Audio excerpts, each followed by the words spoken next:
देखते रहे रोजाना, अब शौक भी है। यहाँ के वीडियो में तो जो नजर आते हैं वो तो माशाल्लाह एक और चीज़ है। इतनी गुलाइयाँ वीडियो में नहीं क्लियर होती जो मैं यहाँ के वही भाई को बता रहा था। मैंने कहा वीडियो में वो नहीं नजर आते तो यहाँ पर देखने को मिल रहा है। माशाल्लाह रिजल्ट अच्छा है, बेहतरीन है। जानवर भी सबके बड़े अच्छे हैं। पिछले जो है ना हर साल अपग्रेड ही होता जा रहा है। पिछली मरतबा कैसे जानवर थे, इस मरतबा और ज़्यादा अच्छे हैं।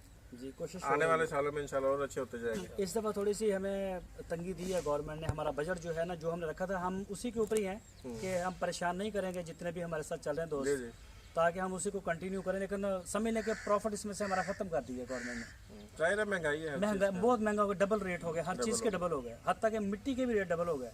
वो रेत आती है पठान ने भी डबल कर दी है।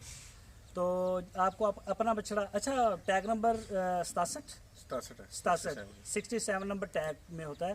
साहिवाल का बछड़ा दानियाल भाई का, और पिछले साल भी सेम टैग में था। चलो